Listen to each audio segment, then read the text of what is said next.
Boa tarde.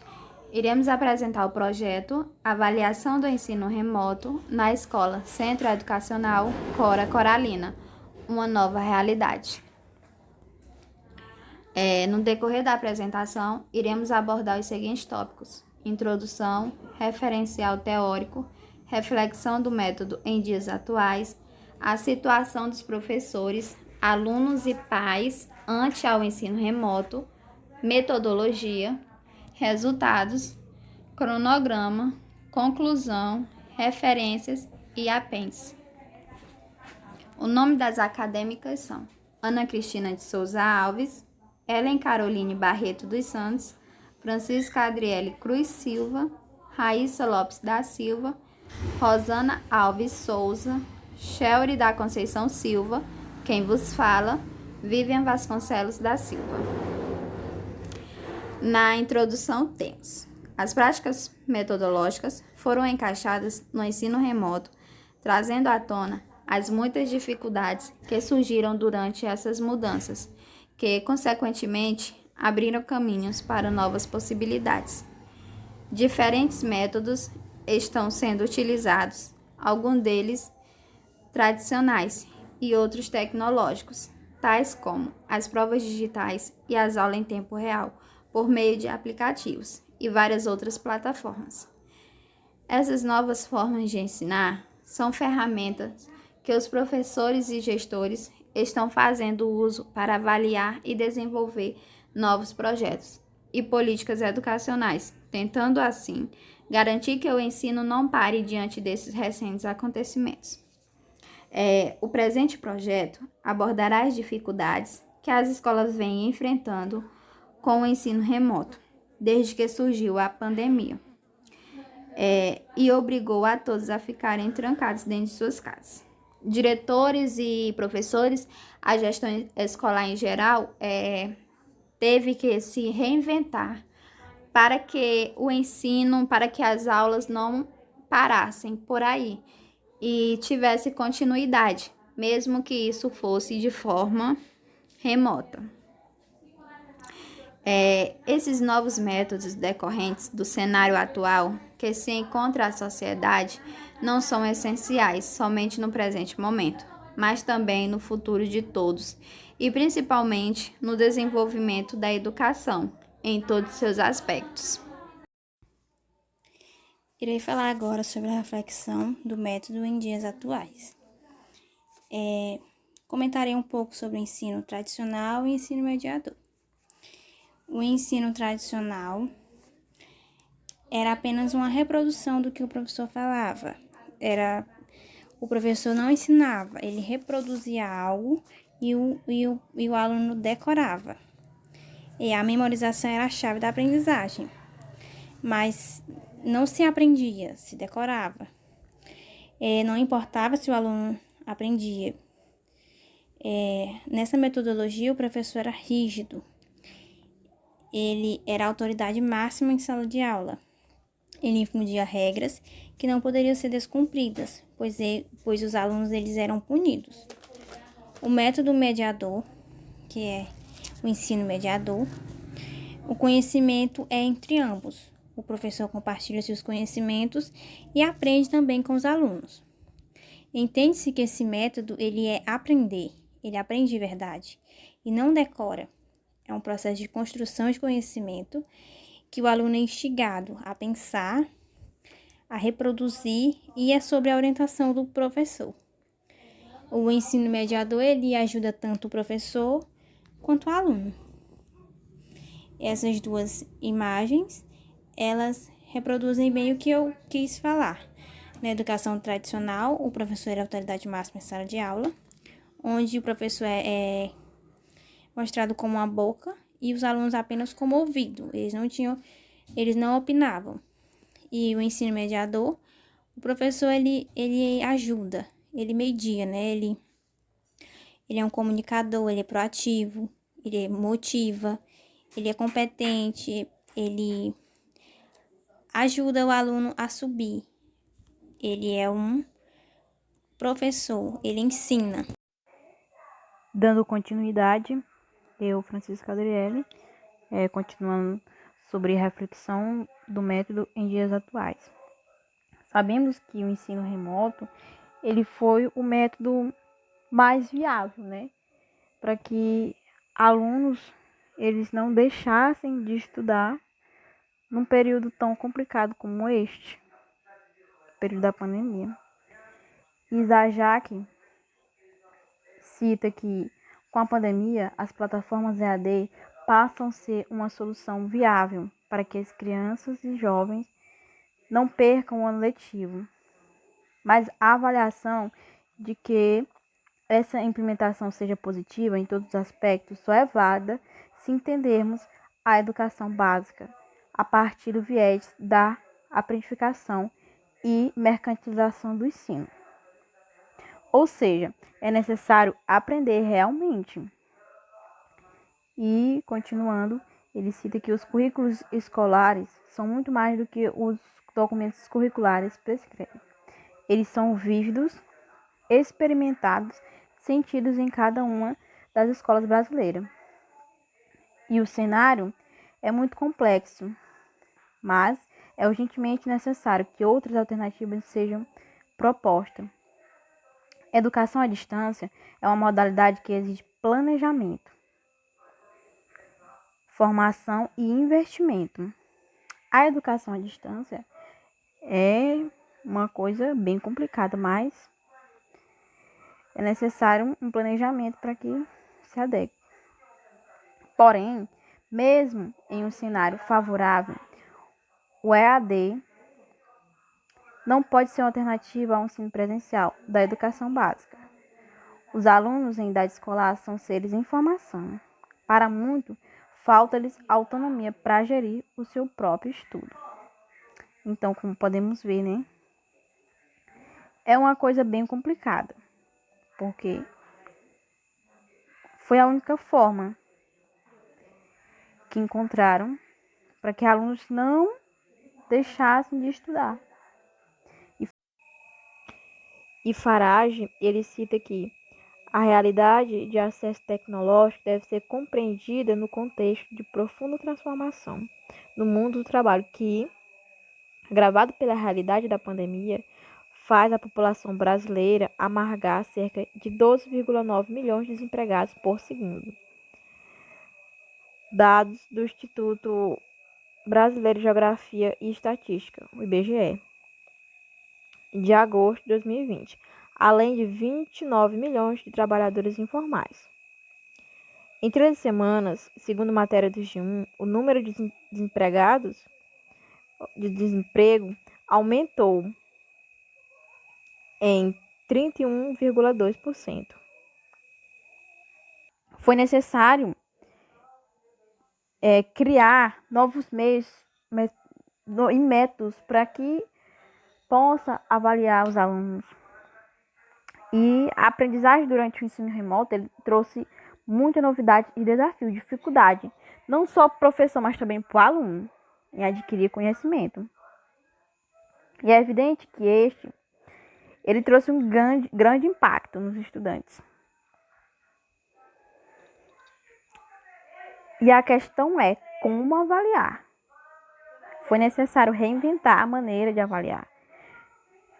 Novos métodos foram criados para que se adequem a essa forma de aprendizagem, de maneira que solucionem a forma do ensino. Olá, eu sou a Ellen e eu vou falar sobre a situação dos professores, alunos e pais ante ao ensino remoto. Vive-se um mundo ao qual é cada vez mais frequente o uso de recurso tecnológico e digital. Podemos dizer em todos os setores da sociedade, o que intensifica como também facilita a comunicação e o acesso ao conhecimento.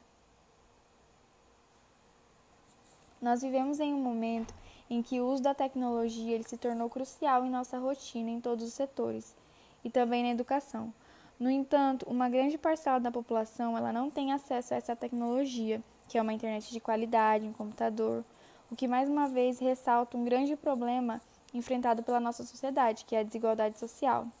A chegada da pandemia do novo coronavírus mudou totalmente o cenário do nosso país, trazendo novos desafios para todos. A modalidade que passa a cumprir-se conforme a Resolução 009/2020 do CME é então da educação remota emergencial, que por vezes é denominado ensino remoto. O acesso à internet ele se enquadra em um direito fundamental, porém na prática ele não alcança as famílias mais carentes, conforme aponta o resultado da pesquisa do documento elaborado por Colemax 2020, página 16. 20% dos domicílios brasileiros, o equivalente a 17 milhões de unidades residenciais, não estão conectados à internet, o que impossibilita o acesso de alunos a material de ensino à distância, disponibilizados em seus portais por muitas escolas públicas de ensino fundamental e de ensino médio. Vivem nesses domicílios cerca de 42 milhões de pessoas, entre as quais 7 milhões são estudantes e 95% são matriculados em escolas públicas e 71% cursando o ensino fundamental. Mais de 40% das residências não possuem computador e entre os que possuem, poucos possuem softwares atualizados e capacidade de armazenamento, e são de uso comum de 3 ou mais pessoas. O que mostra que o ensino remoto ele não se configura tão simples para algumas famílias. Algumas escolas, visando a possibilidade de muitos alunos não terem acesso à internet, eles adotaram a entrega de atividades impressas, para que os alunos resolvessem em casa. Assim, todos eles teriam acesso ao conteúdo. Entretanto, dessa forma, os alunos não têm contato direto com o professor para sanar suas dúvidas, o que exige a maior atenção dos pais, que em muitos casos não se sentem preparados para ensinar os seus filhos. Porém, o ensino remoto ele não trouxe somente dificuldades. Olhando pelo lado positivo, nós podemos observar pais mais participativos e presentes no processo de aprendizagem de seus filhos. Boa tarde, eu sou Ana Cristina Alves e eu vou dar continuidade à exposição do nosso trabalho e eu vou falar para vocês sobre os resultados. Levando em conta os questionários que foram aplicados, foi possível perceber o quão despreparados estavam para o perigo ao qual encontram-se, tanto professores quanto alunos, ou melhor, a instituição escolar de uma forma geral. A maioria dos alunos do qual era composta a classe que foi observada, eles afirmam que encontram muitas dificuldades em relação ao ensino remoto, principalmente quando se refere à ausência do acompanhamento do professor nos trabalhos e outras atividades do gênero, por conta das dúvidas que surgem. E todos os alunos eles concordam que o método que mais facilita para a aprendizagem dele é o ensino presencial, justamente por conta desse melhor contato com o professor, como também do espaço escolar de uma forma geral. Quase todos os alunos eles afirmam que eles possuem algum tipo de aparelho tecnológico que eles usam para acessar a internet de uma forma geral. Às vezes esse aparelho não é tão bom, não possui uma qualidade tão elevada, mas a maioria eles possuem algum tipo de aparelho. As dificuldades encontradas quando eles vão resolver atividades, eles colocam que são dificuldades normais, assim como era no ensino presencial. As avaliações elas se dão por meio de questionários que o professor envia, fazendo uso para isso do Google Forms. E como foi mencionado anteriormente, boa parte dos alunos eles têm algum tipo de acesso à internet. Só que essa internet ela não possui uma boa qualidade. E aí, por conta disso, eles não conseguem se manter na aula, por conta da instabilidade da internet. E com isso, eles acabam perdendo conteúdo. E com isso, acabam sendo prejudicados. Muitos alunos, eles encontraram no período inicial dificuldades para se adaptar a esse novo ensino, ao ensino remoto. Mas como era esperado. Só que, dado essa ser a nossa situação, pelo menos a situação temporária, mas é a situação na qual a gente se encontra, foi se melhorando, assim, de maneira geral.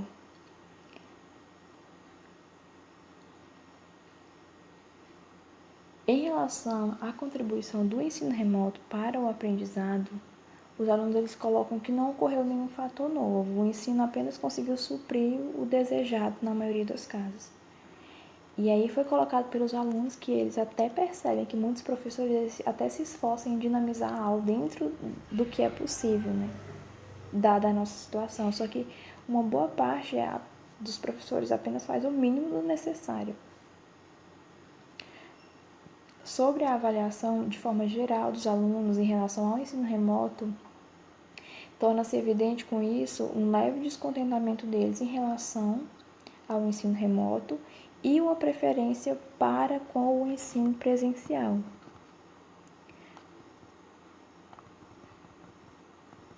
Sobre o questionário que foi aplicado ao professor, um professor de língua portuguesa, que era o professor responsável pela turma, foi possível a gente obter as seguintes informações.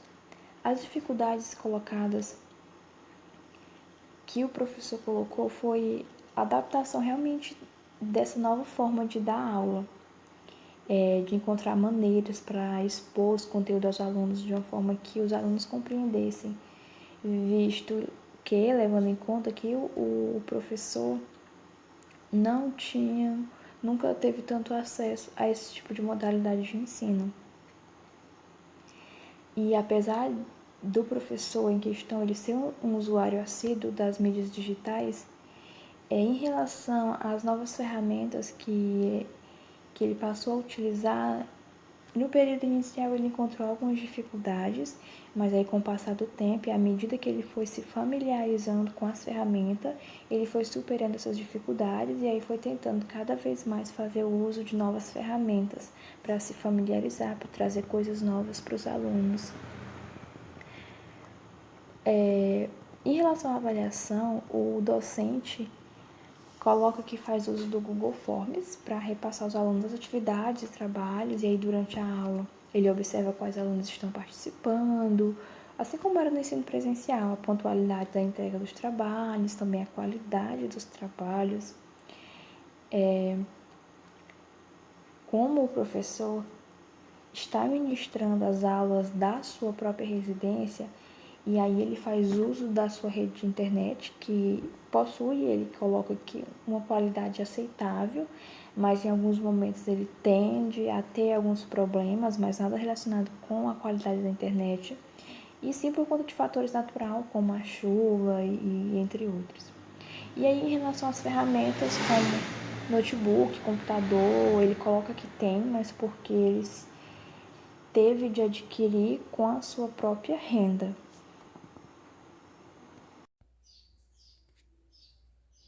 Irei dar continuidade falando sobre a metodologia. A pesquisa foi abordada diante de questionários contendo 10 questões, com perguntas pessoais, objetivas e subjetivas, sendo esta para fins teóricos deste artigo e a mesma direcionada a 30 alunos do 9º ano único do ensino fundamental do turno vespertino da Escola Centro Educacional Cora Coralina, localizada na Rua Maria das Dores, na cidade de Lago da Pedra, Maranhão. Apresentando os resultados da pesquisa realizada com os alunos, foi possível identificar que as dificuldades de aprendizagem são várias. Alguns apresentam falta de acesso à tecnologia, outros ainda são leigos com os equipamentos tecnológicos acompanhados. A culminância foi feita por meio de videoconferência, através da plataforma Google Meet, onde abordamos a temática cotidiana presente atualmente, Covid-19 e também o ensino remoto, que permeia como fonte de aprendizagem, sendo um meio de ensino na atualidade.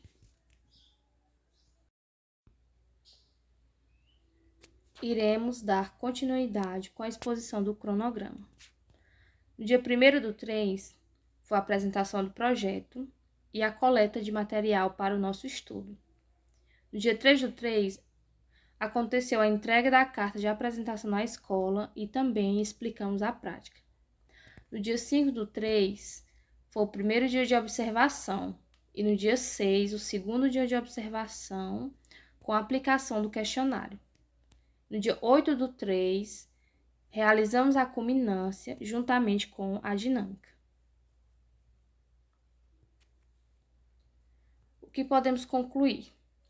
Ao concluir este trabalho, foi possível constatar que as dificuldades de aprendizagem no ensino remoto se tornaram também possibilidades para o avanço da educação, pois, sem essa medida, não haveria condições da continuidade do ensino, assim como também trouxe capacitação de professores e alunos no mundo tecnológico e também possibilitou um novo meio de avaliação da capacidade de aprendizagem do aluno. Identificou-se também novos métodos avaliativos e novas formas de atribuir conhecimento, formas essas que ainda decorrem da dificuldade do aluno. É importante esclarecer aos alunos que esta é uma forma de ensino em que os mesmos não atrasem seu sistema educacional, nem percam um ano. É uma forma complicada, porém, foi a única forma de adequar-se ao ensino em um período como este. Esse foi o nosso trabalho e essas aqui são as nossas referências.